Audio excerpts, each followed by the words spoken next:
Meeting of the City Council, City of Cape May, New Jersey. We are here in the Cape May City Hall Auditorium. Today is Tuesday, April 19th, 2022. The time is 5:01. Please join me for the Pledge of Allegiance. I pledge allegiance to the flag of the United States of America, to the republic for which it stands, one nation, under God, indivisible, with liberty and justice for all. Thank you. Under the Open Public Meetings Law, notice of this meeting was sent to the Cape May County Herald and the Press of Atlantic City, and a copy of the agenda was delivered to each member of City Council, posted on Cape May City website and Cape May City Hall Bulletin Board. Notice is hereby provided that Cape May City Council meetings are audio recorded and video streamed live. Live video streams are posted to the Cape May City website. The City of Cape May is not responsible if audio recording or live video streaming of a meeting is unavailable. Roll call. Councilmember Baldwin? Here. Councilmember Meyer? Here. Mayor Mullick? Here. Deputy Mayor Sheehan? Here. Councilmember Yeager? Here. City Solicitor Gillen Schwartz? Here. City Manager Vall? Here. And Deputy City Clerk Dillon? Here. Mayor, we have one resolution for the special meeting. It's 119-04-2022, a resolution providing for a meeting not open to the public in accordance with the provisions of the New Jersey Open Public Meetings Act, NJSA 10:4-12. This is to update on the COA trust fund matter and the Enderwise litigation. Do I have a motion? Make motion. I'll second. Roll call, please. Councilmember Baldwin? Yes. Councilmember Meyer? Yes. Deputy Mayor Sheehan? Yes. Councilmember Yeager? Yes. Mayor Mullick? Yes. Mayor, would you like to hold the public portion now? Anyone from the public? Seeing none, we can close public comment. All right. Time is 5:03.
Good evening, everybody. Sorry for the delay. We're just coming out of closed session. And on that, do we have a motion to close the special meeting? I'll make the motion. Second.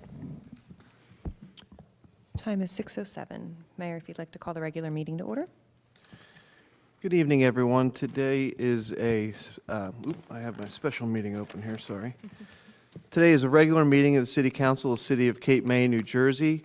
We are here in the Cape May City Hall Auditorium. Today is Tuesday, April 19th, 2022. The time is now 6:08. Please join me for the Pledge of Allegiance. Pledge allegiance to the flag of the United States of America and to the republic for which it stands, one nation, under God, indivisible, with liberty and justice for all. Thank you.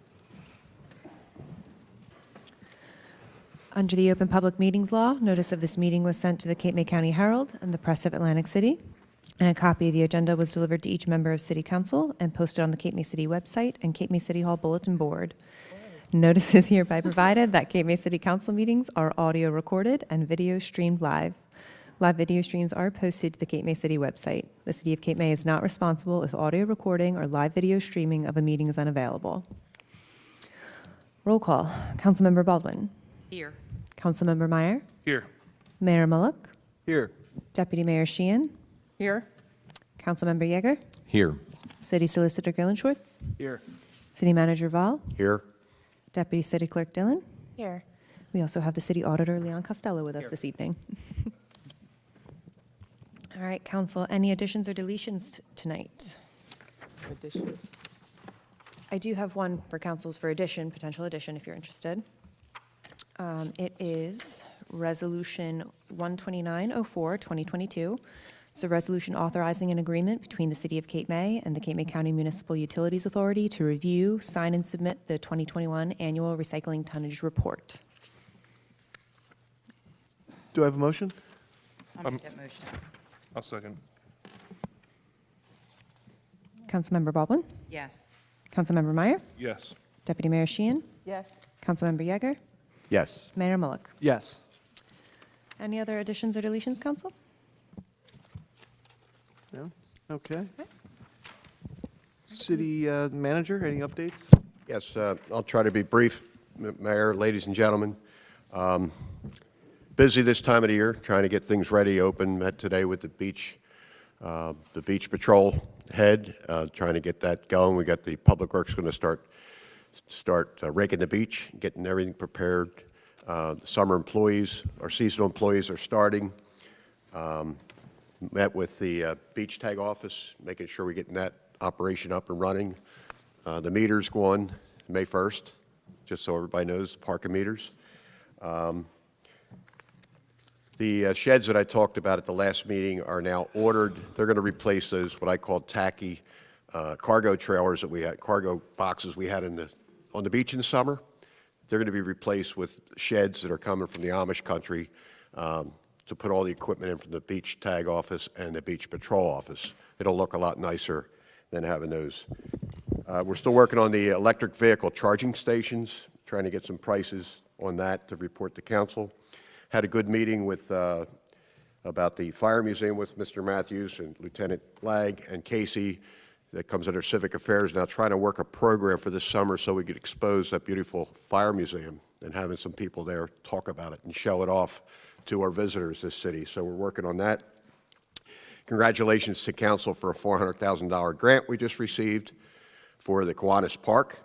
Awesome. Lorraine and I are meeting, and Lou tomorrow. Well, Lou's off tomorrow, but Vince and I are going to meet with Lorraine tomorrow to start working on that at the site.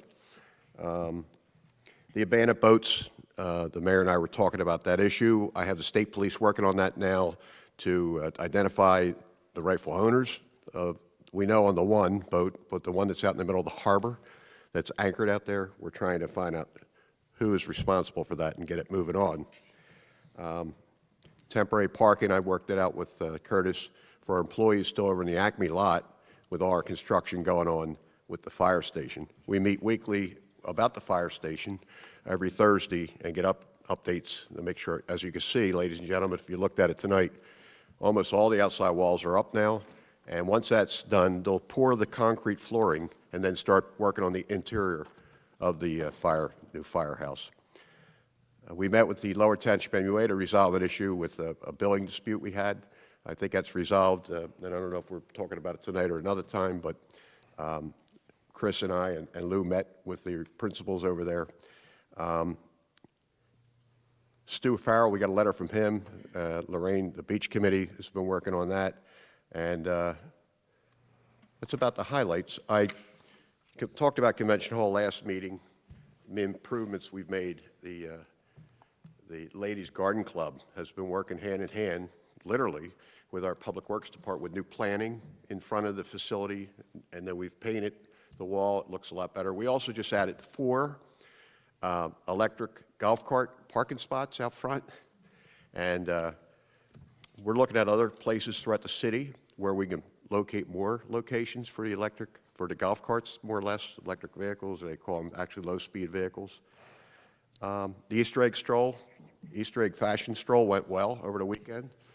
We had talking to the chief, we had no incidents over the weekend. We had a good, successful weekend, so it's all good. So that's the update. I just have one question. Yes, ma'am. You said we put new parking in front of Convention Hall. Is that going to be updated our ordinance so that we can approve that? Yes, I talked to our solicitor, Chris, and he's working on that. Matter of fact, he already had a draft for me for just in front of Convention Hall, but I said we're probably going to need one more for the whole city as we identify more spots throughout the city where people can actually legally park their golf cart. And of course, there'll be a meter with it, but there'll be all legal spots to make it more safe for the city. And that's it, Mayor. That's great. Thank you. Okay. First on the agenda, before our budget and everything else, we have a discussion from Eastland Theater. If you'd like to join us at the table, be happy to have you. We can get a microphone for you.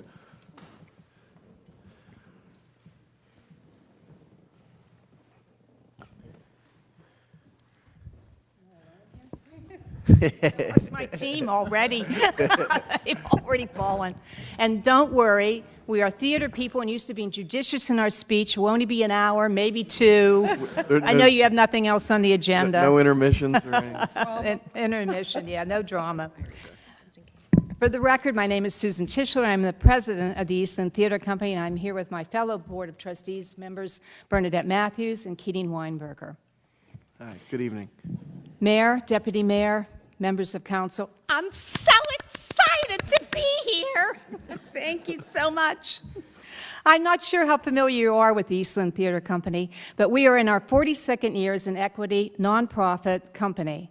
Our mission is bringing classic American theater to the stage by bringing history to life, either by revisiting productions written 50 years ago or more, or by producing new work focusing on historical periods in American life. The majority of our work focuses on the periods from the 20s through the 50s. And for 42 years, Eastland has been looking for a permanent home.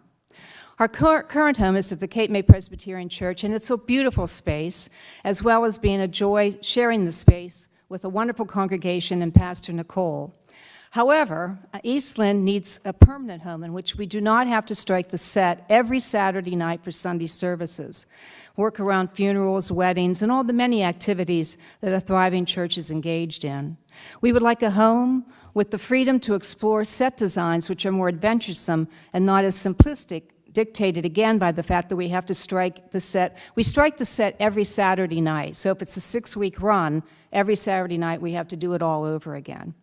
We would like a home where we could enjoy the freedom to explore more complex play themes and to have matinees, so important to having a more profitable run, but also accommodating an aging population that does not like to go out after dark, and like me, I'm already in my jammies by 8 o'clock.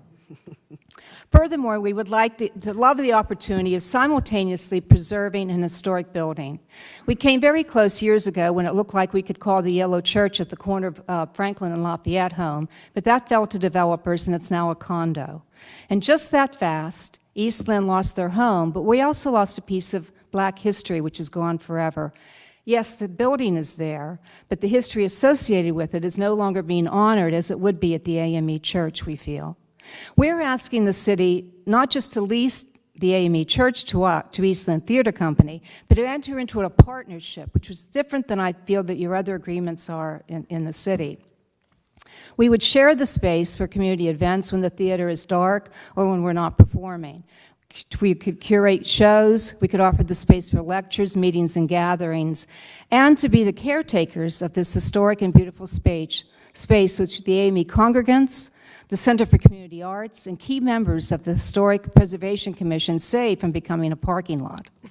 We were thrilled when members of the Center for Community Arts asked us if we were interested in the space following the fire.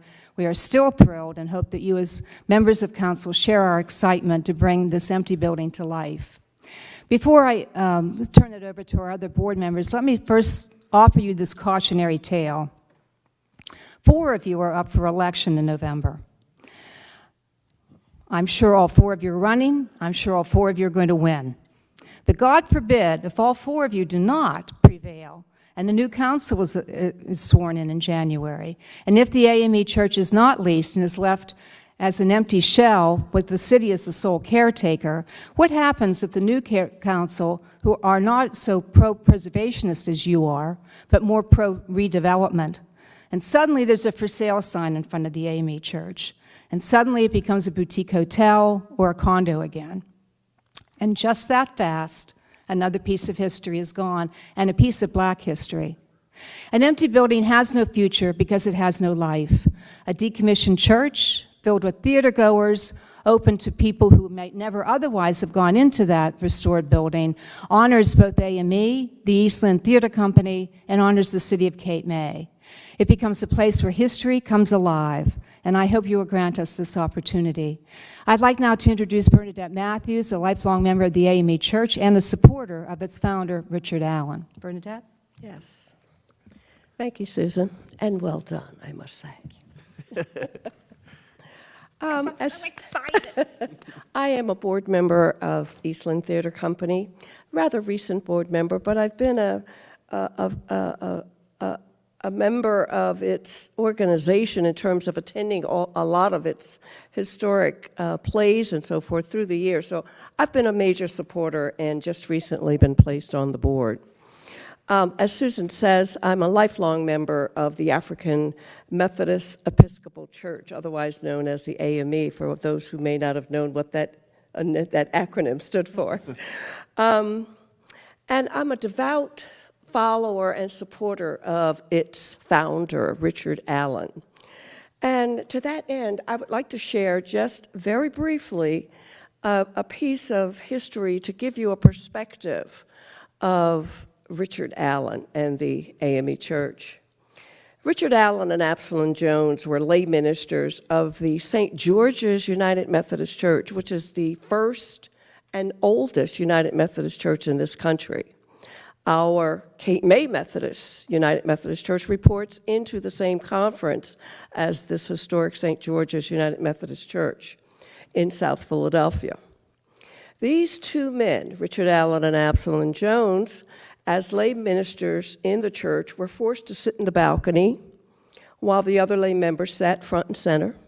The other African American members of the church were also placed in some demeaning ways in which it led to the great African American walkout of St. George's United Methodist Church in 1792. Mother Bethel African Methodist Episcopal Church was thus formed and dedicated in 1794. There are underground tunnels leading from the church to the Quaker Meeting House, which was helping fugitive slaves get to freedom right there in Philadelphia. So here we are, present day, here in what I call the Franklin Street Quad, not unlike our college quads. We've got the Harriet Tubman House, the Franklin Street School, we've got the Stephen Smith House, and Allen AME Church. What does this mean to Eastland Theater? We provide living history and are prepared with 42 years of experience to breathe life into the Allen AME Church, to honor it. we're ideally suited to be the caretakers of the space. The African Methodist Episcopal Church headquarters in Philadelphia at 3801 Market Street there has decommissioned the church, so it will no longer be used as a church as the city has purchased it. However, it is still basically a church. We would produce plays each season with an eye on diversity. In fact, the first play under consideration is James Baldwin's Amen Corner. And some of you may be familiar with James Baldwin and his work, Pulitzer Prize, and playwright and writer. And that would be our kickoff, as if we were to hopefully be there at Allen AME Church. We think this would make Allen AME a significant addition to the renovation of the Franklin Street Cultural Center there. We'd bring history to life while also giving people a reason to return year after year to this cultural oasis. Like our partners, Cape May Stage and the Physical Estate, we'd be custodians of city property while providing community access to it. We hope to bring people across the barriers of Ocean and Washington and move this way as opposed to that way. So finally, we are a nonprofit equity, meaning a union theater, complete with cash.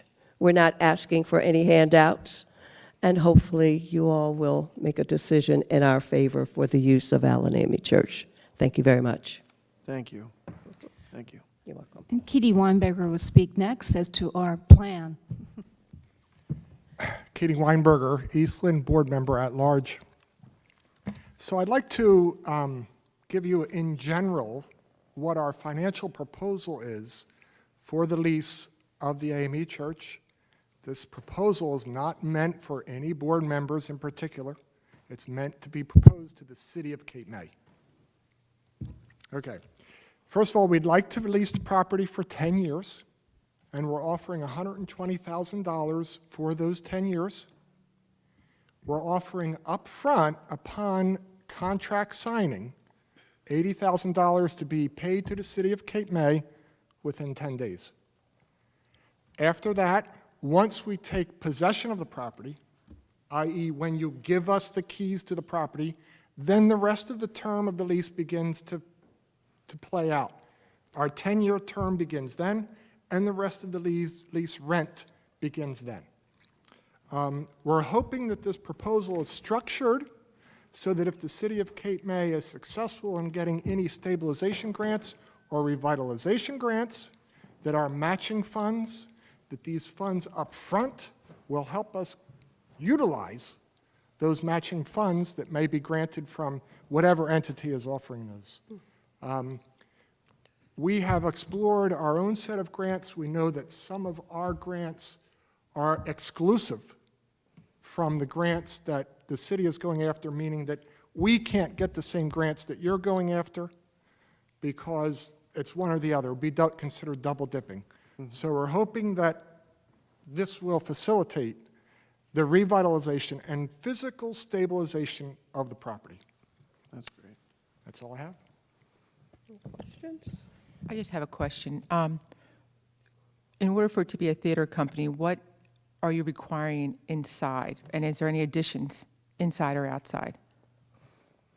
So we've contracted with an architect, and once we have his plans in our hands, we then would begin to negotiate with the city of Cape May and the historic oversight to make sure that what we need is suitable. Okay. Any other questions or comments, council? Personally, I think it's a great proposal. Typically, a lot of your nonprofits are kind of coming hat in hand, which is not a problem because we love our nonprofits in Cape May. So to be kind of coming up with money. Now, the one thing I know we want to just make sure from the beginning is at least one of our grants from the county, and I'd ask Lou to maybe update that, requires public access to the building. what my understanding, and this would, of course, would be worked out in any contract, but is public access during the daytime as much as possible.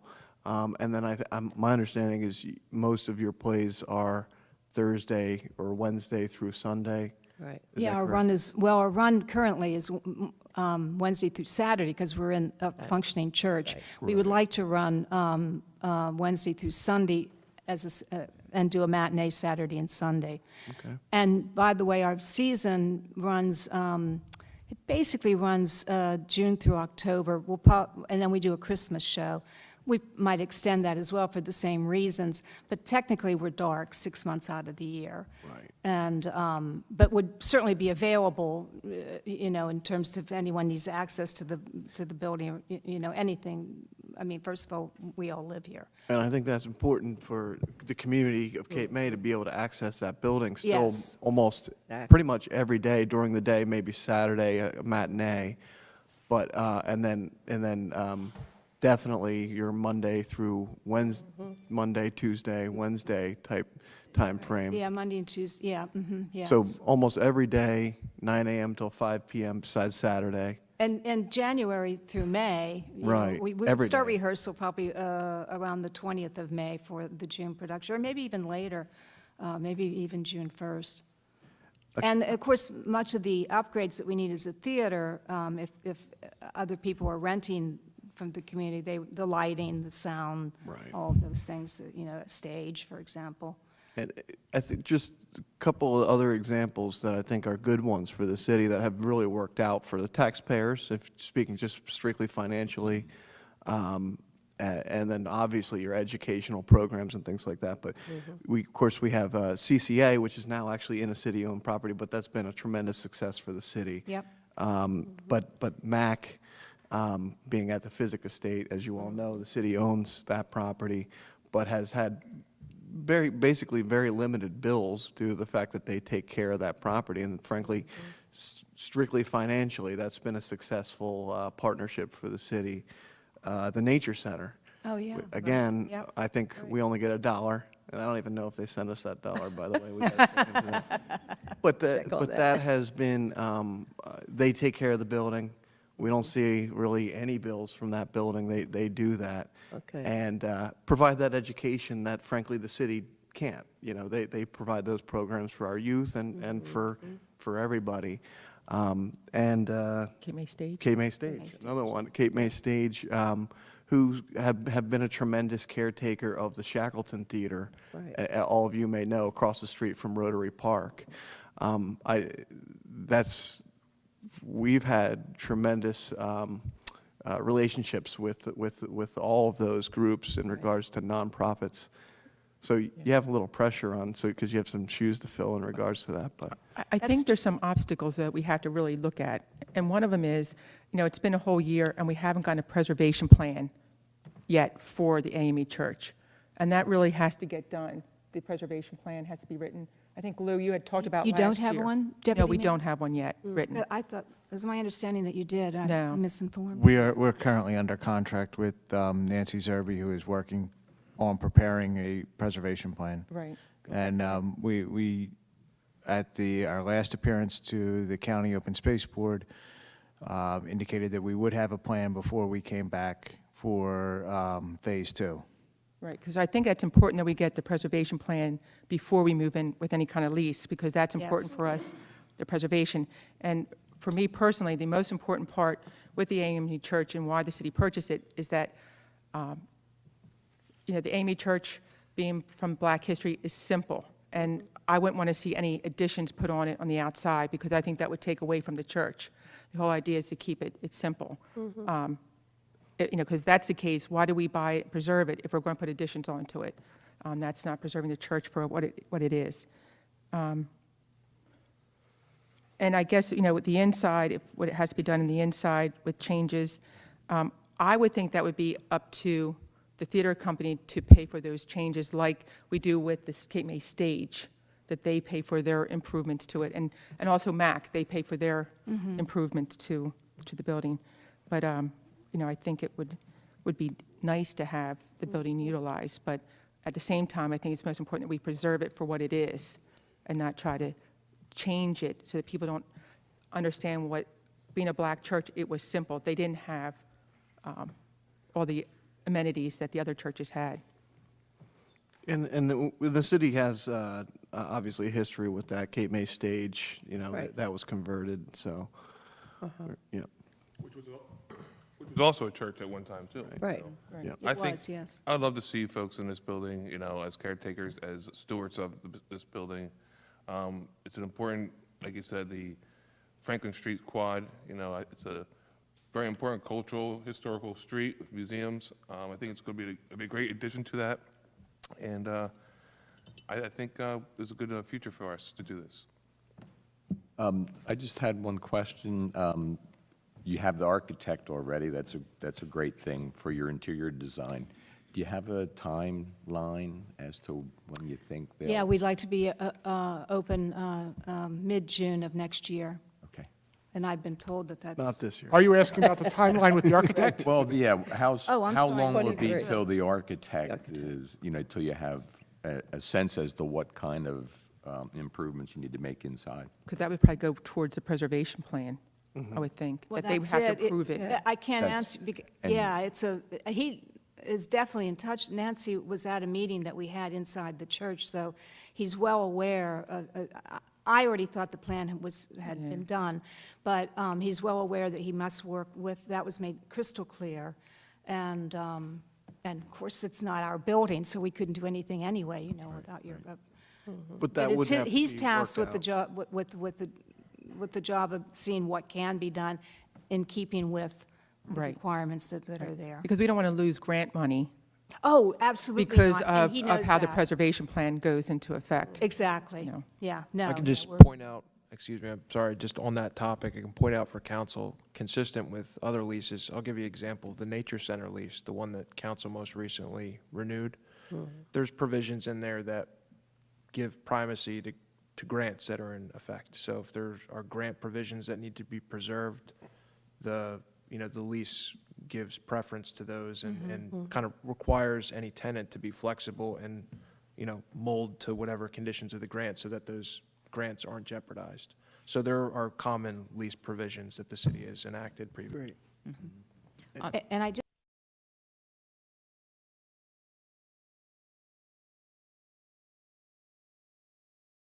in partnership with you, though. In other words, the building won't be sealed off and only Eastland's, we're open to the community to share that. So that is a distinctive difference. in That's this. great. Yeah, and I see that as a win-win really for the city because we would have still access to that property, Absolutely.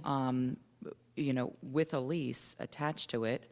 I think it's a great partnership that we could actually, venture into. Once the needs assessment is completed from the architect, I think, coming back and finding out exactly what that looks like. I think that, I think we can see something like this work and work well and really provide another service for the city. Thank That's you. great. Yeah, thank you. Any other questions, council? I also think that we should probably, I guess it'd be the Neil, do some kind of feasibility study too, and how it would work out. Because I guess that's part of the preservation plan too. The Oh, preservation plan would probably want to see some kind of feasibility, since they're giving us grants, how are we looking to recoup that money and everything else? I see. guess. If I'm not mistaken, you can't apply for anything until you have a lease, as far as It's, grants. it's it's a catch-22, yeah, it really. Chicken and the egg. But we Yeah. are applying for grants. We're applying currently, but And that's- until, I But think, there are any grants that we might be able to apply for, we just can't. We would Just have to wait for that. Okay. So, but we've moved forward in good faith, knowing that, with That's the great. architect at any rate. So would we give the authority through our solicitor to discuss with their attorney, or? I think we still have to wait for the preservation plan. I don't think we can do anything until we get a preservation plan and know what the state is looking to have required. I know that's actively being worked on. Because we need in order for us to get our grants, we need that preservation plan completed. Yeah, and So that's why it's why being would worked we on. go move ahead with Right. a lease until we get, we need the grant money to make To the go ahead improvements. with it, We shouldn't be yes. using taxpayers' money when we could have, getting grants. No, that's why preservation. we're applying for the grant and have hired Right. Nancy Zerby to do exactly that. The preservation plan is only necessary for the state historic preservation grant, which we have not applied for yet. And I guess we're into next year's funding for that already. And phase 2 of the county open space application, which we're not to a point where we would be able to apply for that. So the additional grants are a ways away. And the one that we're currently operating under, that the contract is before you tonight, whether to award or not, that phase 1 did not require a preservation plan. But this preservation plan probably should have been started before we started any work on that, to make sure that we're moving in the right direction with preserving it. I mean, because that was the whole reason why we bought the church, was to preserve it, so we should have a preservation plan in place. It's definitely not a bad thing to have a preservation plan in place. We were able to move forward because we sought the input of our Historic Preservation Commission. We had a number of advisors from within the preservation community. So we felt comfortable moving forward with the stabilization and weatherization of the building. Keeping in mind that this building is not completely out of the woods yet. We've taken some efforts to protect it from the overall weather damaging it, but there's nothing to say that in its current state that it still could not topple over, become damaged to a point where our repairs become super expensive or more expensive than they would be if we took care of what is there currently. So we moved forward in a quick manner because of the condition of the building. You know, it's tough to remember that fire was pretty extensive and caused a lot of damage, and there was a lot of damage from water coming both from rain and from the fire hoses. So these steps were necessary to control our own costs. Okay. As it relates to that, and maybe, I don't know if the folks from Eastland Theater are prepared to talk about this or want to talk about this, but it may kind of address that issue of, you're thinking about hiring an architect. Do you envision that pertaining to the inside of it, or? Oh, only the, Only, No, only the because he's inside. going to do the bell tower as well. But the bell tower's already been taken care of That's- through council. Yeah. Oh, okay. so we're really talking about, Just to fit in. in the context of Eastland Theater potentially being a tenant, we're talking about outfitting an existing building to accommodate a stage and seating. Correct. And right now, you know, or then, there was an altar and seating for people to pray and, you know, do what people do at churches. And Yes, similarly, I think you're talking about maybe having a stage and some seating, correct. maybe lighting and things like that. Yeah. Okay, so I think maybe the practical question that needs to be answered is, can you kind of roll that in without jeopardizing any historical issues, and knowing that a lot of the times it's really focused on the outside of the building? So maybe. Now, I have a question for you, though. Because it's a city-owned building, do we have to go through our HPC for inside? I don't think anybody that's doing anything inside has to go to the HPC. Yeah, but it's a city building, so does it make a difference? Well, if you go to the HPC, if someone who wasn't the city had to go to the HPC. So if we're They don't doing do- something that They don't do doesn't, interiors at all. Not even for the city doesn't project? I thought maybe for the not city. even for advisory, because it doesn't implicate, I mean, if we were Walmart, they wouldn't have to go in for something like Yeah, that. well, I guess my thought, though, they might have more of an understanding if it's going to affect our grants that they're going after for it to be preserved. I don't want to lose out on the city getting money because we decided we wanted to jump ahead before we got the preservation plan. Because the whole idea for this building is to preserve it over what it is. I think this could be a relatively simple answer, and I don't have the answer right now, but like the question I think council has is, can we potentially roll this in without jeopardizing funding? And I think the city manager's office, and I think we can look into that. And provided that's not an issue, and knowing that in our nonprofit leases that we have provisions that prioritize conditions and grants, so that if we have a use that's inconsistent with a grant and funding source, that would give the city the ability to go to the tenant and say, time out, we have a problem, we don't want to jeopardize this funding, is there another way to do it? And that flexibility would inevitably have to find its way into any lease, just as we've done it before. Well, And maybe I we- don't want to put words in their mouth, but it sounds like you're willing to have that discussion. Absolutely, and again, we're in partnership with you, so it's not like it's a turnkey operation. No matter what we did, even in the inside, we would never do it without Right. your knowledge or your approval. It's just not possible. It's not like we're going to hire a construction crew and start going in there and, putting things in. Right. It's just not, You said a member of your team is part of the HPC already. Did you say that already? I don't think they did. no, a member of the HBC, no, Okay, I thought you said that, I'm sorry. No, I'm so sorry, no. Mm-mm. I think we have to talk to the grant writer and the person doing the historic preservation plan. I think she would probably have a lot of the answers to what we're looking for. Yes, and Nancy's been involved in some of the conversations. Yes. I believe She has. Susan indicated that earlier. And she knows basically, what we intellectually, thought of what the interior might look like. Great. Okay. Well, I think it Do we sounds just- excellent. Do we just, what's next?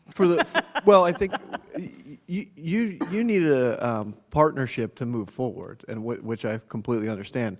As long as legally there's no inhibitants toward our grants, which is obviously the main concern, that I think that's something we should proceed with. Get some feedback on if Right. it's going to affect our grants Right. from the grant writer and the preservation person. So the city managers and I will look into that issue. And I see that as, they presented the concept, that's the concern. Let's see if we can address the concern on our side, and if we can and can provide for that in the lease, then we'll come back to council with Great. something more concrete. I'm so excited. Thank you. Bravo. Yeah. All right. Thank you.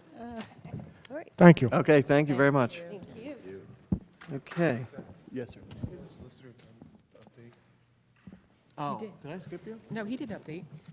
I don't think I Yeah. did. No, he did the update. I skipped the solicitor's update. I know it's the agenda item that everybody looks forward to, but I don't have anything to add tonight. We'll Okay. see if we can get out of here. Yeah. Okay. All right, Mayor, next on the agenda then, we have an ordinance for second reading and consideration for adoption. It's 460, 2022, an ordinance to exceed the municipal budget appropriation limits and to establish a cap bank for the calendar year 2022. Do I have a motion? So moved. Second? And there is a public hearing scheduled as well, Mayor. Public hearing, and I don't know if you want to explain this one. We do this every year. Yeah, this is a standard resolution and, ordinance, I'm sorry, and you're not exceeding anything, you're doing the bank part, so no alarms that you're exceeding anything. And you are Leon Costello, our Yes, auditor. Thank you correct. very much for being here. Thank you. Thanks. Any other questions or comments? Any public comment on that? Seeing? No, not on the AME, not yet. We usually have that to discuss. This is specifically ordinance 460, 2022, establishing a cap bank for the budget. Seeing none, we have a motion and a second. Roll call? Councilmember Baldwin? Yes. Councilmember Meyer? Yes. Deputy Mayor Sheehan? Yes. Councilmember Yeager? Yes. Mayor Mullick? Yes. All right, next we have Resolution 12004, 2022, resolution authorizing the reading of the 2022 annual budget by title only. I'll Do make I that have- motion. Oh, pardon me, yep. Do I have a second? I'll second. Roll call? Councilmember Baldwin? Yes. Councilmember Meyer? Yes. Deputy Mayor Sheehan? Yes. Councilmember Yeager? Yes. Mayor Mullick? Yes. Have you ever had anyone say no to that, Leon? And read the I was entire... hoping not Read tonight. the entire budget? Okay. Next, They're going to be reading this whole thing. next we have 12104, 2022. We have a resolution declaring eligibility to conduct self-examination of the 2022 budget. Do I have a motion? I'll make that motion. Second. Questions, comments? Roll call? Councilmember Baldwin? Yes. Councilmember Meyer? Yes. Deputy Mayor Sheehan? Yes. Councilmember Yeager? Yes. Mayor Mullick? Yes. And finally, we have the public hearing on the 2022 municipal budget at this time. Right. It, just for the notes, it does say 2020 budget. I saw that. mildly. It is Okay. most definitely for 2022. though. Good, yep. I have 22. Oh, yeah, oh, up there. Any comments on the municipal budget? Sir, Mr. Crowley? Please state your name and address for the record.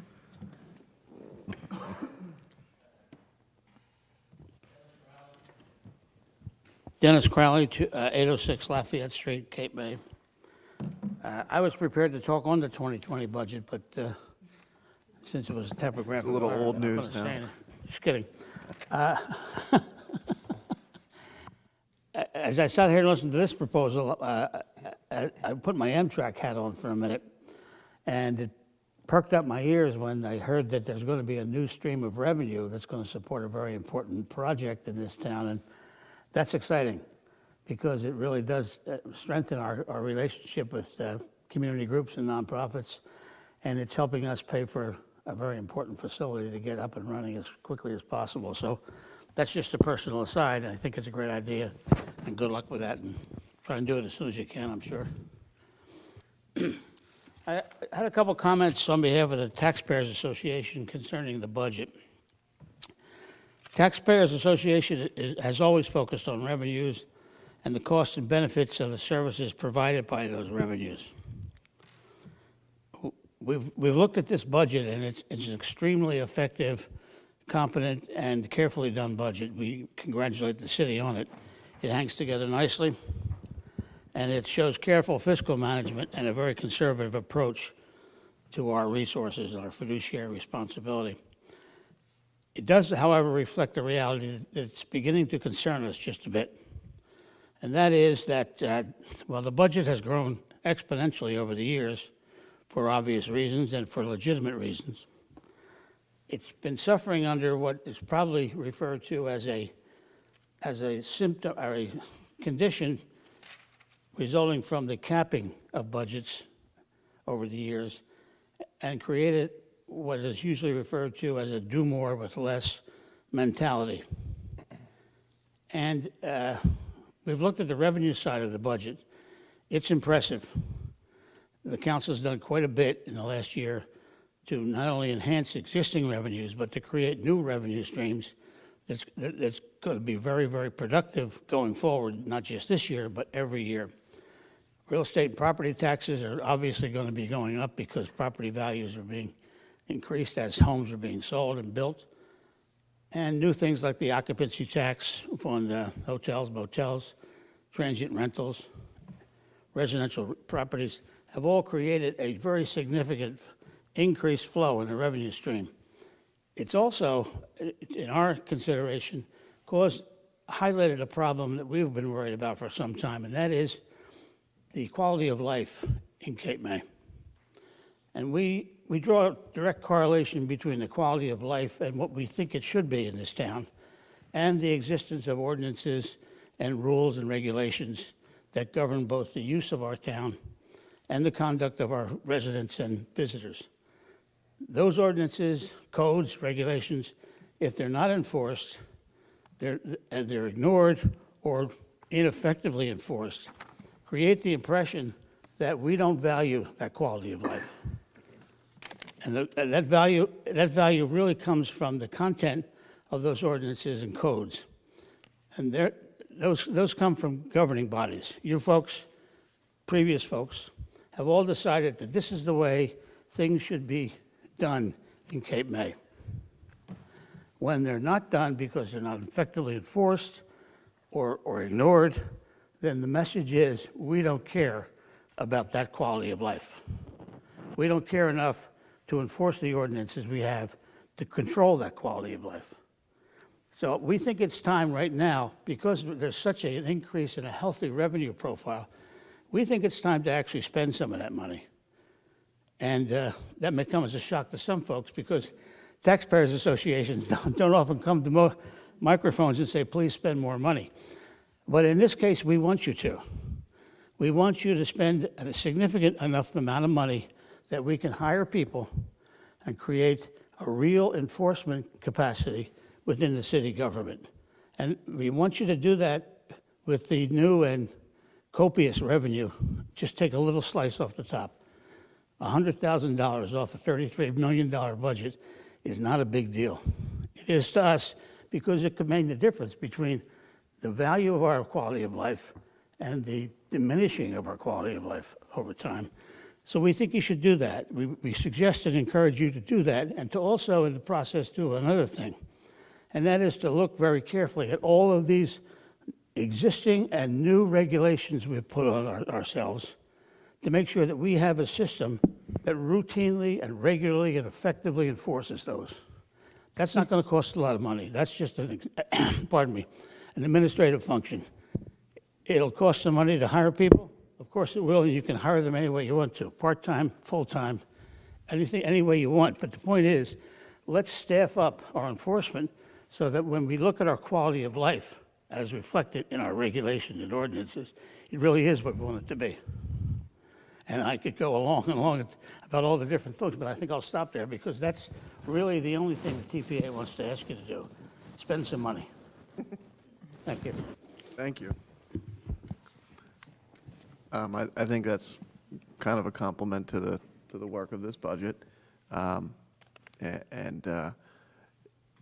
Anybody have any comments on that suggestion? I think we all got the email from the. Yeah, I mean, I would say, you know, I get frustrated at times seeing a lot of ordinances not enforced like they should be, you know, and people coming to me. I have a number of people that come to me, complaints about construction, dumpster permits, tent permits, you know, not only construction permits with the fact that people don't get a permit to do construction, they don't abide by what the permit says they're supposed to do, you know, such as, building a structure that didn't have the codes for gas or sewer or, plumbing. And so my question, I guess, is for this additional code enforcement, where do you put it? Do you put it under the police, or do you put it underneath the construction office, or one underneath another, additional one underneath both? Because they're both. So just so public knows, code enforcement, I know everyone up here knows, but code enforcement is under the police department. Obviously, you have a code enforcer, zoning officer in the construction office. We do have 2 full-time code enforcement, I believe. Is that right, Chief? So that's what exists right now. But are we, But it's a good are we question. covering the weekends? You know what I'm saying? Are we just covering 9 to 5 and missing when people are coming in doing the work on the weekends? Can we ask Chief that? Chief, could you answer that question? Could you just to give us an overall update on? Yeah, absolutely. I how it think works it's a great proposition that we can move that in that direction. You were absolutely correct, Deputy Mayor. We aren't catching the weekends. We're missing some of that building on the weekends that falls outside the 9 to 5 per se, or even the evening hours. And Dennis, if you want to spend more money, I'll spend it. However, responsibly. I think it's responsible because we are missing a few things as far as permitting and different things. As far as where they go and who's in charge of them, obviously, they obviously could be in charge of one department head, myself or Mr. Vito or whomever, or they could be under my control where I share them and they are assigned to that unit, but they report back to me for any personnel issues, matters, and attendance requirements. Because I think one of the things that we had brought up at the MTRAC is that these code enforcers really haven't given out any citations or any kind of, Yeah, I would say that this new group, where I think we were accustomed to Jeff McCart's way of doing business for a while, he was a little bit more at ease and more. Just let's not do names or anything. Sorry about that. Past employees had been more at ease as far as, laying out some of the laws. The 2 code enforcement officers I have now, they're new, they're trying to gain their feet under them, and they may not know which direction to go as far as who to enforce, how to enforce heavily. So we can speed that up a little bit. because I know we put all these new ordinances in place, and what good are they if we're not going to enforce them? And they come down to even restaurants and seating. Yes, ma'am. Well, Deputy Mayor, I'm going to ask the chief, him and I will talk about it, as we did last year, have one of the code enforcement guys working on the weekend, so they could be on patrol checking, and they could pick up illegal construction going on, whatever violations there may be. But during the week, whenever we have a violation, it's either the zoning officer we're dealing with, or the code enforcement guys, or Lou Vito, our construction official. So we stay on top of it to give the quality of life that the people are accustomed to in this community. But I think at this time, we're providing a good, clean, and safe community. And we'll continue to work on it, and the chief and I will work together, get somebody on the weekends. Yeah, we can ask these gentlemen to work on the weekends or add a part-time employee to pick up the weekends. I think it couldn't hurt. It's a minute amount of money to do so. I mean, even if it was seasonally, but, you know, we're busy all year long, so it doesn't really. In this budget, we are adding two new police officers, That's which correct. I know has been asked for and is needed. So I think that would help in general for noise complaints and things like Right, that. yeah, but Different they're than not code enforcement, really, I yeah. understand. Yeah, but like the deputy mayor says, they're specifically, code enforcement specifically is challenged and tasked with these new ordinances, and I think that would help. I would just add, I would caution measuring the success of a code enforcement office by the amount of summonses written. What code enforcement is, and I don't care if anybody disagrees with that, because you're supposed to bring into compliance, however, whatever mechanisms are available, and there are ways to enforce the code without writing a summons. You can go out to the site, talk to the property owner, you can write a letter, you know, and there's different ways to approach that, but it's not just a one-trick office either. There's other ways to enforce the code. Yeah. My approach has been with the guys is to go out and try to work with the people. We know there's an issue here, we give you whatever, a week, 10 days, and if you don't comply, then they're going to write a summons. But it's always better to try to work with people than to all of a sudden just penalize them right away. I think we get better results. I think the chief will agree if we work with the people. Yeah, I mean, compliance is never, you know, you don't come by it heavy-handed unless you really want to work at that, but in this But I think it town, also takes manpower, though. It does. That's my point. 100%. You know, I pulled the dumpster, permit list, and it's only a few. So that means there's quite a number of people in town that aren't getting permits. Right. For that. Right. So I that sign takes enough, but time not enough. for him to go through that and to go around, and some people don't realize they need a permit. It's Correct. not like, oh, okay, I'll go comply, Yeah, the weekends, the early hours, absolutely. I think we can add, one or two more people. Dennis, do you think that 100,000 will do it? No. I'm only kidding. I think that'll do it. Let me ask one question, just, because we do have a lot to talk about with the budget, if there's any more questions, but in regards to, the chief just made a comment, I just want to see if we have the flexibility within the budget of perhaps looking at this and looking at hiring someone part-time for that position. Within this budget, is that something we have the flexibility of doing? Okay, there's two options you have with this. One is you could amend the budget and add more money to the police salary and wage line item. That's one. And increase the revenue to offset that so that we're still at no tax increase. The other option is, and how comfortable Neil is with this, is that you could probably make it to November 1st in any of these line items and then transfer from some money you haven't spent to cover it without amending it. You usually have available funds to do that. I don't think that's much of a risk, but he could say better. Would you comment on that, Neil? Neil Young, our CFO, thank The you. other thing, too, is I'm not sure how flexible you are with the hours that these officers work. They're currently working at a 35-hour work week. I mean, if we added more hours to their, allowance to them to work extra hours, I don't know, or hiring someone additional, I mean, maybe we let them work a little bit more. So what I It's would. also the what end I of would just- April, and by the time you get this person on board, it's not going to be the whole salary for this year. What I would suggest on that conversation is a sit-down with the city manager, yourself. Yep. And any concerned citizens to make sure that the needs are being met. And you give us recommendations to council based on that. Well, I think for tonight, for this budget, is do we have the flexibility to hire maybe someone part-time or increase some of the hours? Correct. And before I leave real quick, if you could just, I think you definitely have, Deputy Mayor, you have some areas that you would like us to concentrate on. If you would give those. I gave it to So we'll just concentrate on those areas and hit those harder. I think we can do that. Yeah, I do feel there are areas, especially in the police department, because the summer hiring isn't, and Chief obviously knows this as well, they aren't able to get as many people in, right? So could we have some pot of money in police S&W to handle some of that? Sure. Okay. Is there 100,000 in police S&W? Not necessarily. even though Dennis would allow us to spend that much. But I don't think he wants it all just for the police either. I think he wants it for construction. Correct. So if there's not that same flexibility in the construction S&W line, Right. we pretty much budget to actual salaries. So if city council did want to move to spend more money and hire another building inspector to be out on the weekends or at different parts of time to ensure that, all regulations are being complied with, I would suggest an amendment to that line item.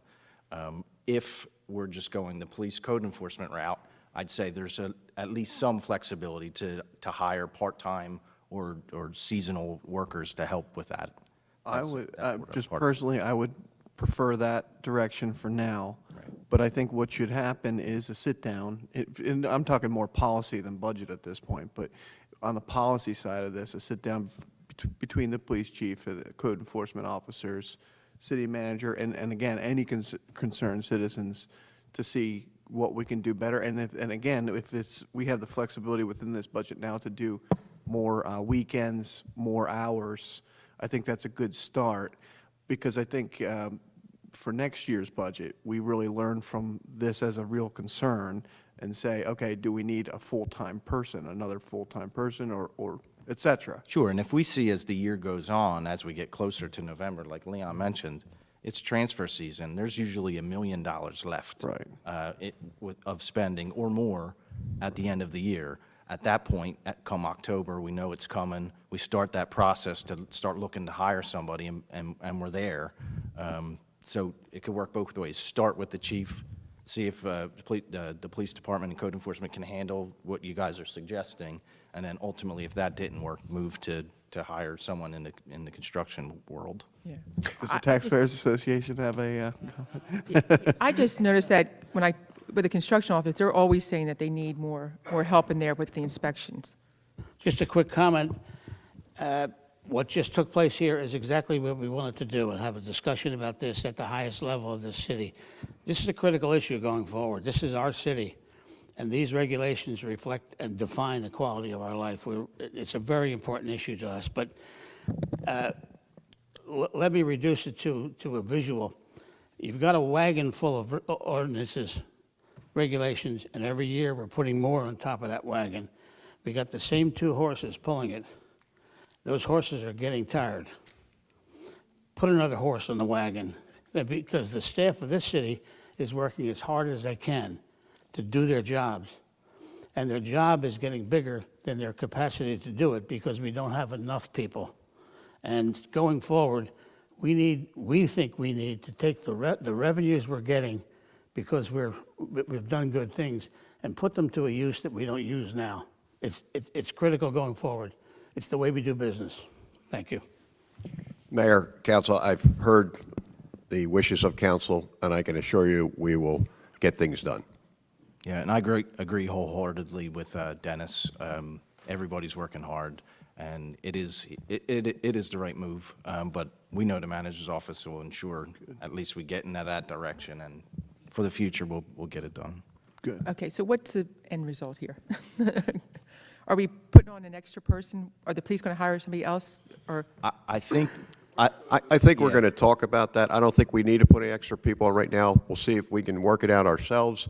And if we do, I'll get back to council if we're going to hire somebody else. And if not, if we work people extra hours, we could always, at November, transfer some funds. But I can assure you, we're going to keep this community clean. We're going to keep it safe. And we have some flexibility in this budget to do some of that, for sure. Yes.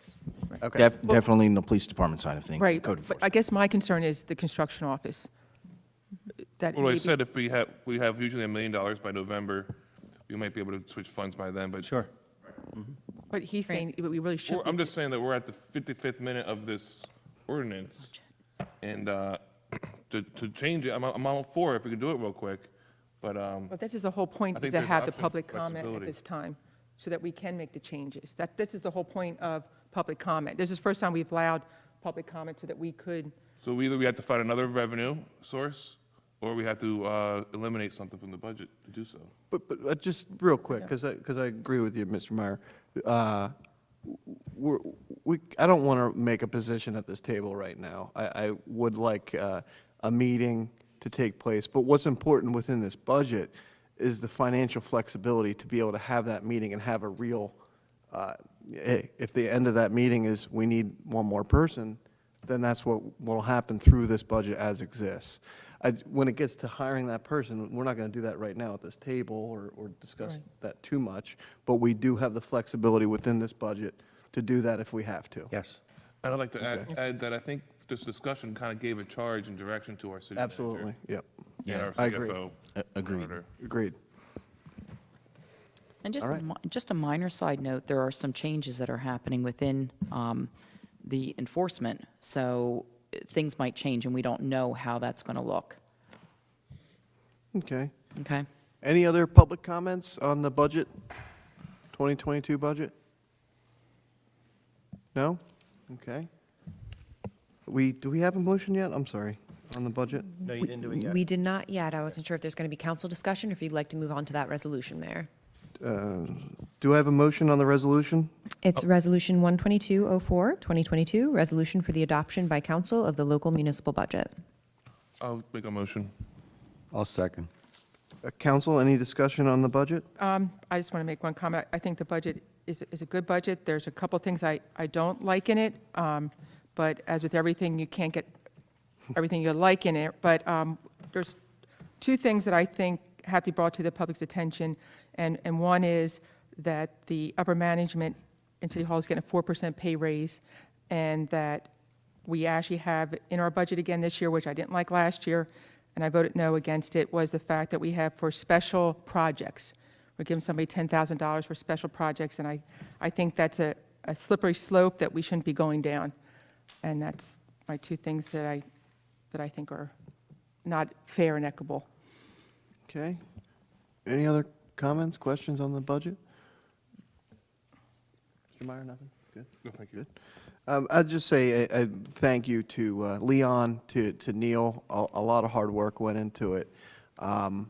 Not only is it a 0% tax increase, but it does a lot. Like I said, there's two new police officers as this. I know the police have been asking for that for several years, and to get that in this budget at 0%. Besides the fact that later tonight on this agenda is a $5 million bond for the police station. That, again, is within this 0% increase budget.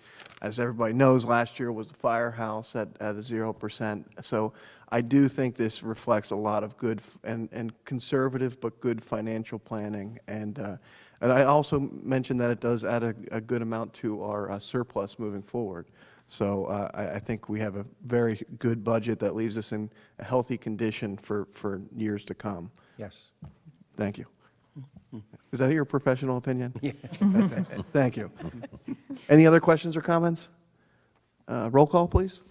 Councilmember Baldwin? Yes. Councilmember Meyer? Yes. Deputy Mayor Sheehan? Yes? Councilmember Yeager? Yes. Mayor Mullick? Yes. All right, next we have a few ordinances for second reading and consideration for adoption. There are two in particular scheduled for public hearing tonight that I believe our solicitor might want to comment on. Do you want me to read the titles first? Sure. Okay, so the first being 456, 2022, an ordinance amending Section 525 of the City Code regarding vertical datum standards and confirming the applicability of NAVD 88. Do we have a motion? The public. next being, excuse me, Mayor, 457, 2022, an ordinance amending the sections 525 and 417 of the City Code regarding expiration and extension of variance approval. And I believe Mr. Gillen Schwartz has some insight for council. So before we get into this, these two are on for second reading and adoption tonight. They were sent to the planning board for master plan consistency review. And I think at that last meeting, they had a most recent meeting that was canceled, but they were discussed. There were some comments, and they actually tabled their discussion to instruct their attorney to reach out to me to have a discussion about maybe some clarifications. Now, I had a discussion with the planning board solicitor, clarified some items that I think that the planning board had some questions, and they anticipate re-reviewing these on April 26th, I think is the next available planning board date. The changes, if any, I think are going to be minor, but I would suggest that just as a matter of consistency, council may consider tabling these until the next May meeting, and by that time, we'll have probably a resolution from the planning board's review. Mr. Gillen-Schwartz, I thought for 456, they made changes and they sent it back with changes to the council.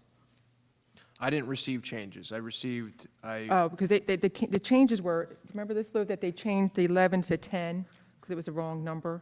It was just Was it an error. error? Yeah, oh, error. yeah, on the NAVD, that Yeah. was something that could be just thrown in there. And then the other one was, what I had a question, was the 10 and a half feet above mean sea level. And they changed that to the NAVD. And I don't know if we should be changing that to NAVD and not keep it at the 10 and a half above sea level, because I was trying to do some research on that, the mean sea level, and there is no conversion to NAVD. I don't know if that's going to be confusing if we say that and not say the plain I 10 and a don't- I half feet don't- above sea level. I don't have this in front of me. Is that the section that, It's the second page. second page? It should just be NAVD. The very last one, I think, is talked about the Yeah, sea it's- level.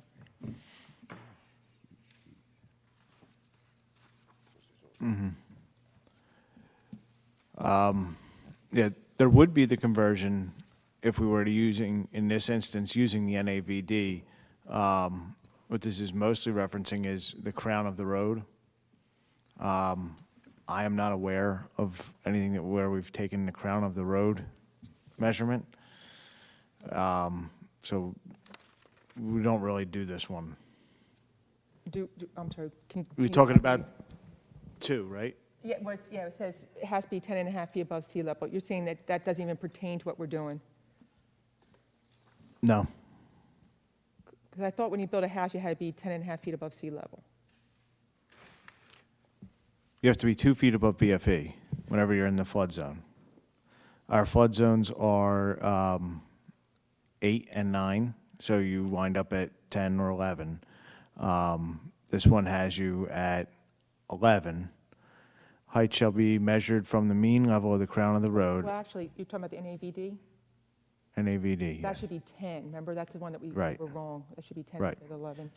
So, just overall, real quick, are you recommending that we table both of these then?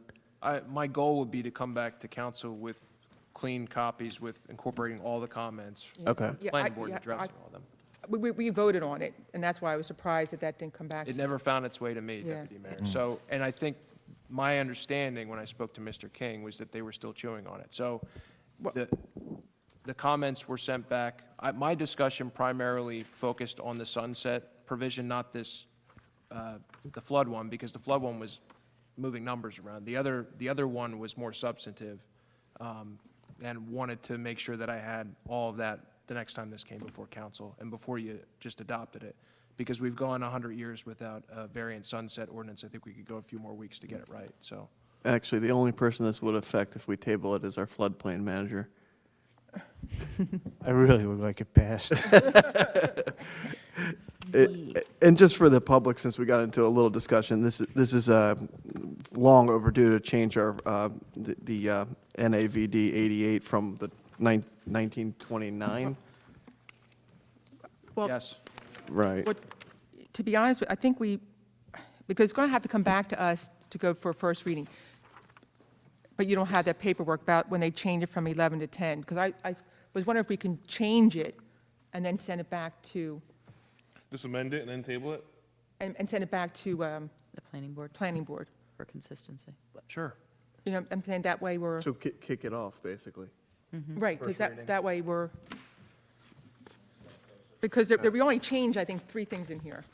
Yeah, I mean. And 2 of them were changed back. Really, I mean, I'll just point out that we're really doing more than is required under the municipal land use law. I mean, you send it for master plan consistency review, not, these types of changes, but I think it's good practice what you're doing, and that's why I'm recommending that we table it and get all the comments so that both board, the planning board and council are seeing it eye to eye. Well, I mean, the reason why we send it to planning board is it's another set of eyes, and they're the ones that caught the error. So it actually was excellent that we do send it to them. Exactly, you're required to pursuant to the law, but I'm just saying that, I think going back you don't have to go back again after you get that initial review. But I'm suggesting that we do that. Well, yeah, because it's a major change.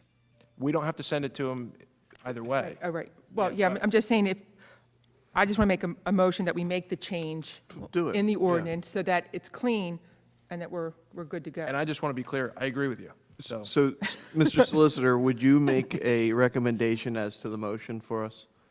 Well, can I just one clarification? Claire, let's, I want one clarification from Lou. Is that all right? so let's make sure, we're talking about the NAVD ordinance, which is Right. the first one. Let's be clear about what we want to amend in there, and then we can confirm with the planning board, this is the most recent amendment for their next meeting.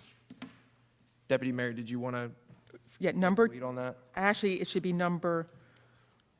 it's labeled number 2, but it should be number 3. And number 3 should be number 4 on the second page. Right. And that the 11, and then the bold NAVD, actually should be 10, and that should be bolded NAVD 88. Elevation 10, not 11. Right, yeah, because 11 is exactly what it is in the beginning here. See, Second whereas. right, and since we're changing from NGVD to NAVD, that's where it goes to 10 and not 11. I'm sorry, so the change is where? It would be on the second page, Okay, the second number 2, which really should be number 3. And then the 3 should be And 4. then the 3 should be 4. But my question to Lou is, number 4, when it says the level of the lowest floor is not to be less than 10.5 feet above mean sea level, should we convert that to NAVD? So if we were to do that, we would be minusing 1.3 feet from the 10 and a half. So then it would come in at, what, 9.9 feet, 3 inches would be the conversion for that? But do we have to convert that? No. Then what- This is the zoning ordinance. You could just leave it. What I'm saying is, because It'll- 10.5 feet above mean sea level, I think is a little bit easier to understand than if we go with the other. Yeah. So, but I know Craig wanted to change it, but I think we should leave it at 10.5 because it's a little bit clearer to people that it's 10.5 feet above sea level. And they don't have to do the conversion. Right. Yeah. Okay. And it Yes. created a lot of conversion, or, complications when you were converting from the NAVD, Right, but feet, let's just leave it at Yeah. feet. Yeah, and the reminder is, the main issue is, we converted our flood heights. So this had 2 sets of heights on them all the time, and it just created an opportunity for human error to confuse the two. Okay. So, you understand my motion? Yeah. Okay.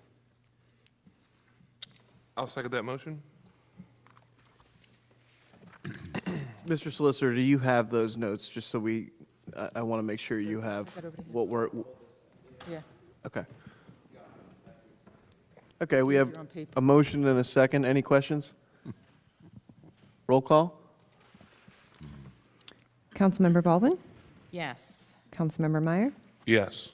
Deputy Mayor Sheehan, Yes. Councilmember Yeager, Yes. Mayor Mullick. Yes. Now, does someone want to make a motion on the amended ordinance? Are we tabling it? Now we have to. Or are we introducing it? No, we should be tabling it. But before we move on, I have to tell you that I think the error is an error, okay? The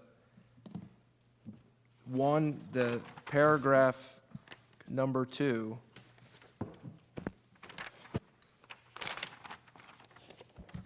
that starts at Flagpole, Mass. On the second page, Oh, yeah. that's a continuation of Continuation of Of 1. one. paragraph 1, which is not my draft. That's why I'm looking at everybody like, what are you Oh, looking at? so the first 2 shouldn't be there. I see it. So it says chimneys, smokestacks, flagpole mast aerials. So the second page shouldn't be numbered that Yeah, way. we should just, Can I say, can we table this?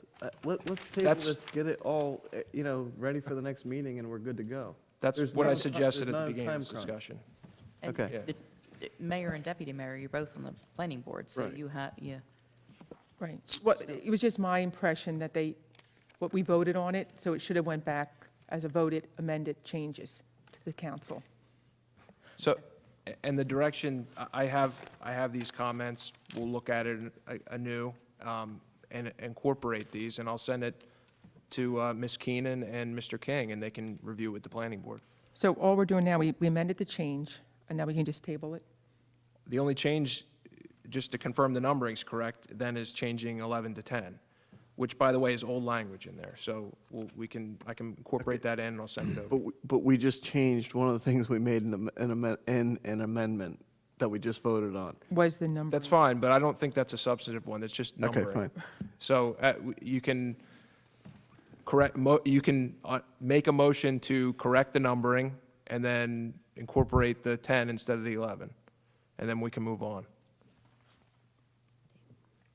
Or you can just leave it as is, and I'll do that anyway, and we can send it to the planning board. I vote Lease, leave that as is. I think the minutes will also reflect the discussion that just occurred as well. Okay. So, We got to vote to table. motion the table, someone? So moved. Do I have a second? Are we motioning to table both of these ordinances until the May 3rd meeting? Yes. Okay? Yeah, so that's going to let's be do both of them at once. motion to table ordinances 456, 2022 and 457, 2022 to May 3rd. Yes. Okay. Do I have a second? Do we have to say the amended ordinance? It's been amended, so Okay, we're okay. good. Mm-hmm. Was there a motion, council? There's a motion, is there a second? Thank you. No, I made the motion. Oh, I'll second. Okay. who's on first? Not the Okay. So funny, we both said the same thing. Ready for roll call, council? Yeah, roll call, please, thank you. Councilmember Baldwin? Yes. Councilmember Meyer? Yes. Deputy Mayor Sheehan? Yes. Councilmember Yeager? Yes. Mayor Mullick? Yes, and just for the record, 457, which we didn't really discuss, is just the expiration of extension of a variance approval, which we think as a council, I think, is a very good thing to re-implement and get correct. So looking forward to that discussion next time. Thank you. Perfect. Okay, and next, another ordinance for second reading and consideration for adoption. We have 459-2022, a bond ordinance providing for the construction of a police station and related improvements by and in the city of Cape May, in the county of Cape May, state of New Jersey, appropriating $5 million therefore, and authorizing the issuance of $4,750,000 bonds or notes in the city to finance part of the cost thereof. Do I have a motion? I'll Make- move it. I'll second. And Mayor, there is a public hearing this evening. Any public comment? This is on the police station, $5 million bond for the police station. Seeing none. Do I have a motion? I have, Oh, we have a motion, Yeah. I'm sorry. Any discussion or questions, council? I just have, some questions. With this bond, to me, there's a lot of unanswered questions, such as where we're putting it, how big is it going to be, who's designing it. And during my research, I found out, after talking with Leon, that if we go out to bond for this money, we only have 18 months until we have to use it, or we start getting penalized. And with the fact that we're not sure where we're going to put it, do we really want to go after this money without having all the answers to all the questions that we have? I'm not against it. I'm for the police station. I just want to make sure that we have everything in place before we go after the bond, and that we have the location and the size, and then go after the money, so that we're not stuck between a rock and a hard place, and the fact that we have to use it within 18 months before getting penalized. And Leon, do you want to comment on that with the 18 months? Yes, okay. So the process is, you introduce the ordinance. Tonight is a public hearing on the ordinance. If you pass the ordinance tonight, then there's a 20-day waiting period from after advertisement for it to become effective. That authorizes the borrowing of the money. It doesn't borrow the money. So until we pull the trigger and borrow the money, our 18-month clock doesn't start. So we can adopt the ordinance, we can wait 9 months before we borrow the money. And once you know where everything that you're going to do, where it's going to go, and what it's going to cost, finally, and then borrow it and then move on. I would not recommend that after the 20-day waiting period that Neil goes out and borrows $4.7 million just to sit in the bank waiting to see what happens. We're not going to do that. Right. But, for me, the whole reason why they were pushing this bond is because the interest rates. And if we're pushing it because of the interest rates, but yet we're not going to pull the trigger, I just don't understand what the rush is to put this out there before we have the plans and the location for this police station. Well, one of the things is, I just will say, after our last Tuesday before this meeting, we introduced this bond, and the next Wednesday, the feds increased the interest rate that morning. So, and that was kind of what we were talking about. Their interest rates may be going up. We want to give our professionals the authority to say, hey, interest rates are going up. It may be a good time if the city is in the position or they have their plan further enough along. Certainly, it's not a guarantee, but you know, the interest rates, again, going up. Also, to make those plans, we have to pay somebody to make the plans. So to hire the architect, all those types of things, just like we did with the fire station. We bonded, then hired the architect and moved forward. So I think, frankly, it's a smart way of doing it. We're putting the budget and the number right in the beginning. Everybody knows we're looking at a $5 million building. Last night, as most of you know, we had the scoping meeting for the location at Lafayette Street Park, which did go very well. So we're hopeful with the DEP there will be a land swap and be able to use that location. So again, not a guarantee, but certainly worth planning and getting things going on our police station. But see, with the 5 million, you're not sure if it's going to be enough, because we have no idea the size of the building, and without the location, we don't know what kind of structure it's going to have to be built on. So that's where, you know, you're saying it's going to be 5 million. Well, we're kind of, what if we decide to go smaller and it's going to be less than 5 million? But they know that we're only bidding for 5 million. That's what you mentioned with the firehouse before, is like, oh, 5 million, we know they have to come in at 5 million. So now we're telling them, well, regardless of the size of the police station, it's going to be 5 million, regardless if it's at 14,000, 11,000, or what the square footage is. Well, my response to that would be, if it is more than 5 million, we'll be able to bond later on, and I think we all understand that would be a higher interest rate at that point. And two, you know, we got to get it started. We got to get a design started. You know, and we got to get the public on board with this. You know. And if I'm not mistaken, there have been, it's been a few years ago, but there have been some estimates, a lot of legwork that was done, probably about 5 years ago at this point. And I want to say that might have been about 3.8, if I'm not mistaken, The needs assessment? the needs Yeah. assessment that was completed. So- Leon, can you explain what the penalty is if we don't do it within 18 months? Who are we paying the penalty to, and how much is it? It's to IRS. It's arbitrage penalty. And this was created back in 1986, when CDs that you could earn interest on were 16%. Right. And towns were going out and borrowing money at 9%, making 7% on it, never used the funds. They just sat there making money. So IRS said, no, you're not going to do that anymore. We're going to put this law in that you can't borrow money and just sit on it. We would That's do what- it if we could. What's that? We would do it if we could. Yeah. Well, now the interest rates are the wrong way. You're going to be borrowing at 3% and earning 0.2%. So Right. it doesn't really work too well. But back then, it was very popular for towns to borrow a lot of money and never use it and just sit there. So what kind of penalty did they pay? It's a very complicated formula. Of course, Yeah, on IRS. $5 million, it could be $200,000. But I'm not going to let you do that. There's no way that, Right. because I have to sign off on things, and you also sign off on things, and we're not going to borrow money that we don't need and can't use. That's just not going to happen. Right. And if the price comes in higher, you do another ordinance to supplement the 5 million. I mean, that's not that uncommon. Okay. If it comes in less, we don't borrow the whole amount, we only borrow what we need, and we cancel the rest of it. Okay. Any other questions or comments? Okay. Roll call? Councilmember Baldwin? Yes. Councilmember Meyer? Yes. Deputy Mayor Sheehan? No. Councilmember Yeager? Yes. Mayor Mullick? Yes. All right. Thank you. All right, next we have the public portion on the resolutions only. So anybody wishing to publicly comment on the resolutions listed on the agenda only, please come forward and give your name and address at this time.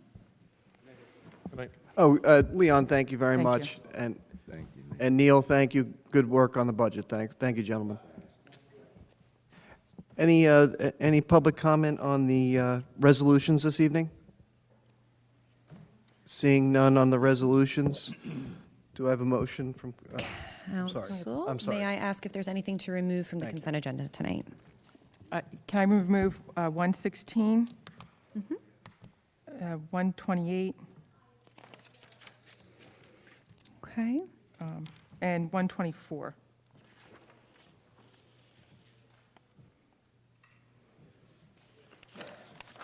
Would council like to include the tonnage grant agreement on the consent, or do it separately? Consent's fine with me. Okay. Can I also pull 123? Okay. Okay, anything else? All right, on the consent agenda this evening, we have the fire incident report for the month of March 2022, the tax collector report for the month of March 2022. We have Resolution 12504, 2022, resolution establishing a police station task force. 12604, 2022, resolution approving parking lot use agreement with the Cape Island Baptist Church. 12704, 2022, resolution for the payment of bills. And 12904, 2022, resolution authorizing an agreement between the City of Cape May and the County Municipal Utilities Authority to review, sign, submit the 2021 annual recycling tonnage report. Do I have a motion? I'll make that motion. I'll second. Councilmember Baldwin? Yes. Councilmember Meyer? I'd like to just comment real quick. I Please. think this police task force is going to be great. I think Jake Stevenson being on there is a great member of the community to be on this committee, and a retired police officer. So I vote yes. Thanks. Deputy Mayor Sheehan? Yes. Councilmember Yeager? Yes. Mayor Mullick? Yes. Okay, so next we have 11604, 2022, resolution authorizing the award of contract for a solar energy system at City Hall. Do I have a motion? I'll make that motion. I'll second. I'd like to thank the mayor and council for waiting on this. I'm in full support at this point. Thank you. I had reached out with some questions to the group, but they hadn't gotten back to me with certain questions. So I just wanted on the record that it was made known that this solar panels will not be seen above the crown, and that it will be going to the HPC. I would like to say that I appreciate the extra drawings that they gave us too, to give us a better idea of what we're looking at. Yeah, the only, I had asked, my question to them was, the solar panels won't be seen, but is there an electrical panel that they all tie into? And what's the height of that one? That was my question to them, because usually there's like a control panel. And I was asking them about the control panel height, which I didn't get an answer to. Okay. Yeah, I'm not an expert, but I'd never see them put on the roof, but on the ground. It usually comes down to the ground because there's meters that have to be read. And that would have to go before HPC, the whole system. Yeah. I'd like to also add that the deputy city manager called me today to make sure that I was on board with this, and I appreciate his phone call. Thank you. Roll call, please. Councilmember Baldwin? Yes. Councilmember Meyer? Yes. Deputy Mayor Sheehan? Yes. Councilmember Yeager? Yes. Mayor Mullick? Yes.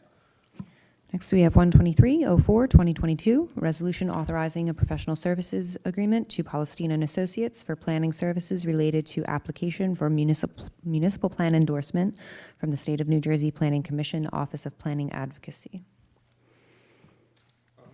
I'll make that motion. Thank you. Do I have a second? I'll second.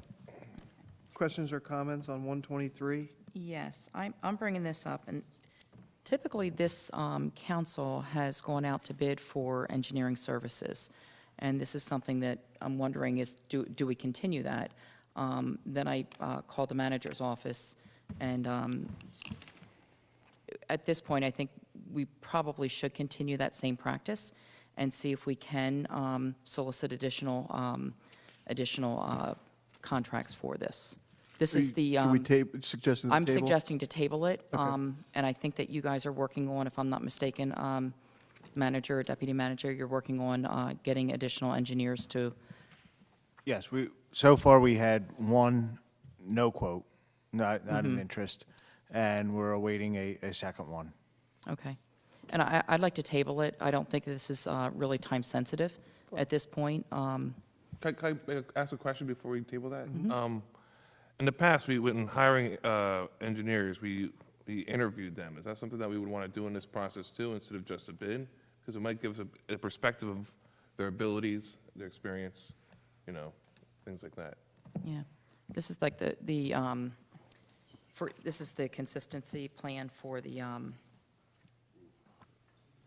plan endorsement, which we have one already in place. I don't know how much it's going to change. They're going to be, the findings of facts and everything else that they're going to do. We could, but typically they would send that with their contract. Okay. I was going to ask for clarification on exactly what services we're actually looking for. These are more planning services than engineering services.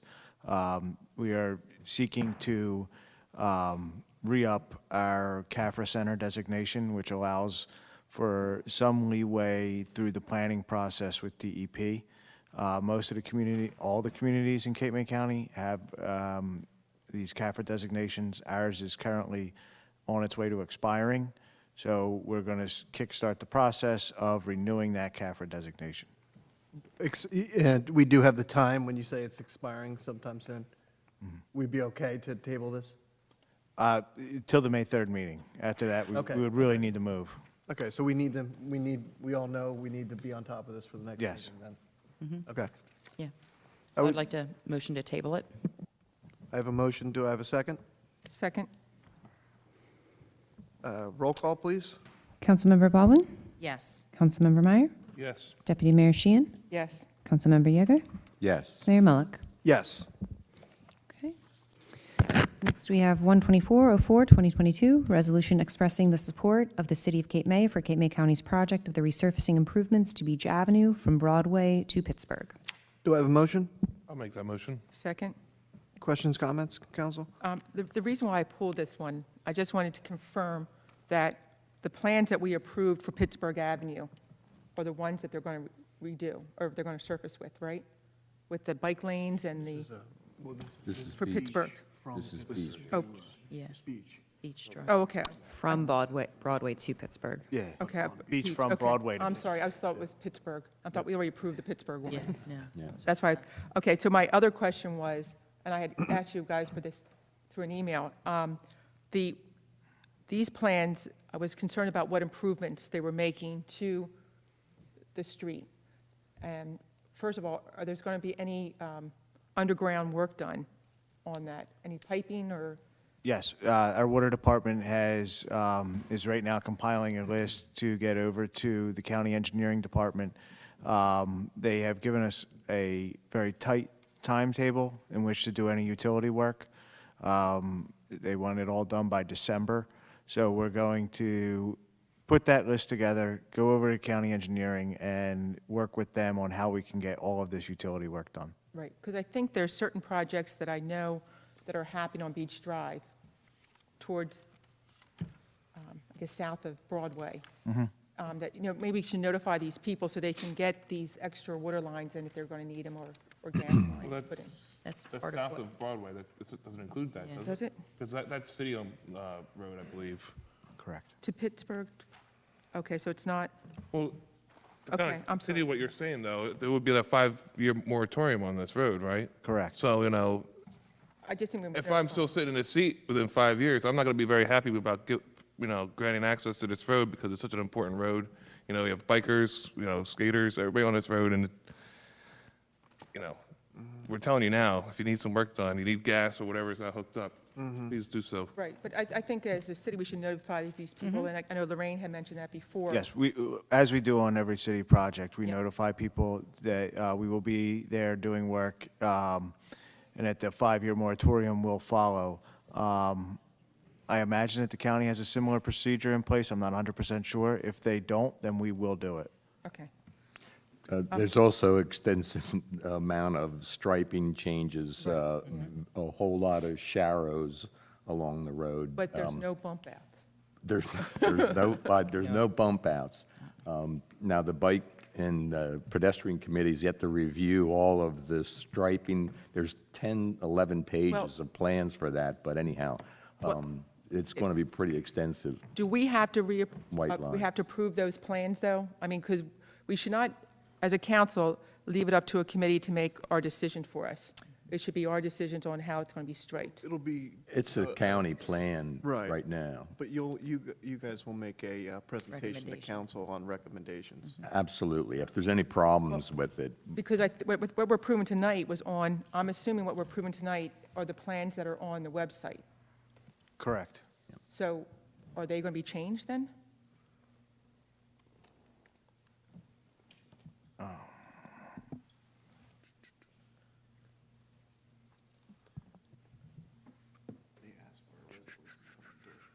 I think if they are, they would, They've already been, the plans have already been submitted to the state, and they have reviewed and approved the county's preliminary engineering submission.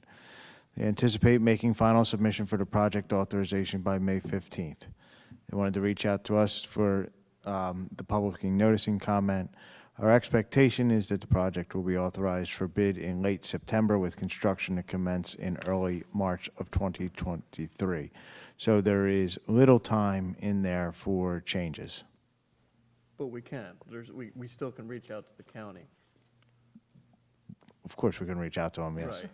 But I mean, that's what we've been doing on all these Right. projects. I just want to make sure that it's the council reaching out to the Yes. county, not a committee. Correct, And that's definitely. my, That's how it should be. absolutely. you're right, yeah. Absolutely, yeah. And this is a resolution expressing support for resurfacing. We can still reach out to the county for certain. Support and thanks. Yeah, Yeah, yes. long needed. Okay, we have a motion and a second, correct? We do, all set? I'll Roll make a call? motion. Oh, sorry, never mind. We're good. Councilmember Baldwin? Yes. Councilmember Meyer? Yes. Deputy Mayor Sheehan? Yes. Councilmember Yeager? Yes. Mayor Mullick? Yes. And finally, we have 12804-2022, resolution authorizing award of contract for the Allen AME Church Phase 1 stabilization. Do I have a motion? I'll make that motion. Do I have a second? I'll Second. second. The reason why I pulled this, I think, again, we had a discussion earlier about the AME Church, but it's very important that we get, and I want this on the record, Aaron, the preservation plan in place. And I think that has to be done sooner than later. I think that's important. And I want to stress that we should be getting and going after all the grants that we can related to this church improvements, and that if we get to the point that these improvements are more than the grants, that we should take a step back and make sure that we're getting those grants before the improvements are done, so that we're not using taxpayers' money for improvements. My other question had to do with the award. There was a couple spots in there that I had talked to you before the meeting. And Lou, can you go over those? I think it was the bid price versus the contract price? Alternate price. Yeah, I'll defer to Chris. I can explain that, Okay. Deputy Mayor. So, two things happened when these bids came in. I reviewed them for technical compliance with the local public contracts law, and then our city engineer also does a bid tabulation on construction projects. So there's a bid tabulation in the bid documents themselves that says, gives preference to the total price, so that when they put in a quantity, unit cost, and then total price. The bid documents specify that the total price in the individual columns, and then the total bid will control in the event there's a discrepancy. And sometimes this happens, I've seen it happen before in bid documents, where the total price that's in there will not correspond with the unit cost. And if you actually multiply the unit cost times the quantity, whether it's square footage or something else, you get to an absurd number that actually is 3 times the actual total bid. So it's clearly an error, but in those cases, and the city engineer is right to point that out to council, that those errors are in there. And I will say that error there's at least one error as it pertains to each bidder. But that's an error that council, I think, has the discretion to, in light of it, in both of those cases, the error ends up being an absurd result, and the total price is really what you're looking for and what the bid documents specify. And you have the authority, if you choose to award based on the total price. So because this resolution wasn't on the website, and maybe the public didn't, see this in advance, I'm happy to kind of explain the numbers, the total numbers, if you'd like. Please. So we received 2 bids, and we have a base bid, and then we have an alternate bid. And the alternate bid, number 1, it's an option, basically, and that's to do a cedar shake roof on the AME Church. You can choose to do that as an option or not. So Dual Building Restoration, they are the prospective low bidder on the base bid plus the alternate, and that total amount is $441,721.98. Can you repeat that one more time, the total? The total for Dual on the base bid plus the alternate is $441,721.98. The total base bid plus alternate for our Maxwell, which is the other bidder, is $488,749.50. So Dual is the lowest bidder on the base plus the alternate, which is the roof. Can I make a comment for public sake? Dwell Building Restoration, the alternate for them is $180,000 for the cedar shake roof, and for Maxwell Construction, it's $243,750. There's a big difference with that alternate between the 2 companies. It's a good point. So, and then if you look at the total base bid amount is, if just going by the base bid amount, Dual is at $261,721.98. Our Maxwell's base bid is $244,999.50. So if you just went with the base bid, which you have the option to do either, our Maxwell would be the low bidder. But if you want to do both base and alternate with the roof, then Dual is the lowest bidder at $441,721.98. And Lou, there's grant money for this? Yes, this is a part of the weatherization and stabilization phase of AME Church. So we were awarded a $400,000 county open space grant. We also have some MPP, Neighborhood Preservation Program grant money available for our local match. Right, but out of that 400, how much is left over that we haven't used for this project so far, that we can use towards this? All of it. Oh, all of it? Okay. Because I know with the other NPP from 2019, some of it was already used, and then the 20. Right, but the open space, we haven't touched any of it because the open space is only for this project in front of you tonight. Okay. I'd just add a comment. Being on the zoning board, there's been a number of applications that ask for variance for, to not have to put on cedar shake, because it's expensive. And I'm not saying I'm not in support of it, because if we're going to go for this, we should probably go all the way with the historic significance of the building, but it's going to be, moving forward, it's probably going to only continue to get more expensive. So I only have one question is, how long does a cedar shake last for? Does anybody know?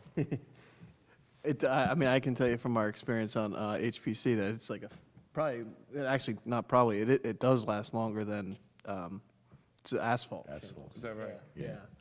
So, But we yeah. can't get some grants unless we do the cedar Right. shake shingle. So we're being denied other grants if we don't do And it. it should be mentioned, within our county open space grant application, we did mention a cedar shake roof Okay. as an alternate.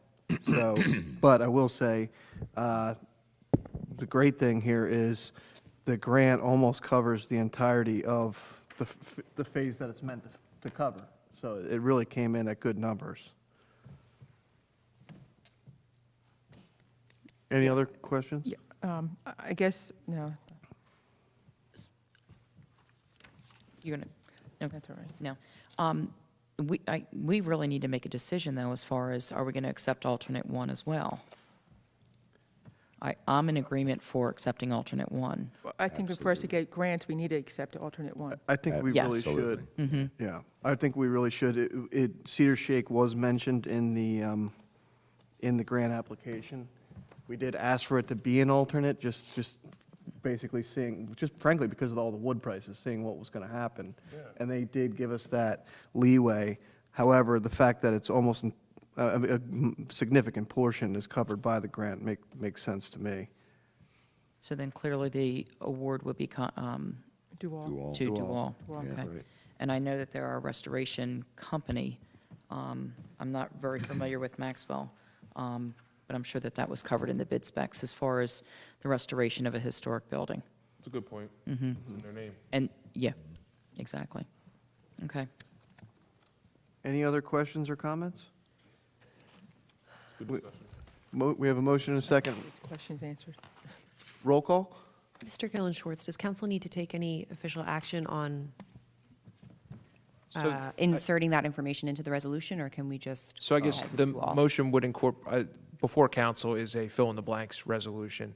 And I understood the motion to incorporate plugging in Dual and in where the contractor should be filled in, and filling in the base bid plus the alternate, which is $441,721.98, where the number should be filled in. Yes. Noted. So in the context, I think that reflects council's motion, and then you can, I think there was a motion and second, so you There was. Perfect. Okay. Right, Roll call? Councilmember Baldwin? Yes. Councilmember Meyer? Yes. Deputy Mayor Sheehan? Yes. Councilmember Yeager? Yes. Mayor Millick? Yes. Any old business, council? Any old business, council? I think it might be old business. Old business is live stream. I think we brought it up once before, that live stream can't be accessed before January, and I just want to make sure that it's put out there that we get it fixed. Work in But progress. I think it's important that, people have the ability to go back and look at the older council meetings, I agree. especially when they're not that old at this point. Yeah. Okay. Any new business, city solicitor? I don't have anything to add, Mayor. Thank you. City manager? No, sir. City clerk? No, sir. Okay, Councilwoman Baldwin.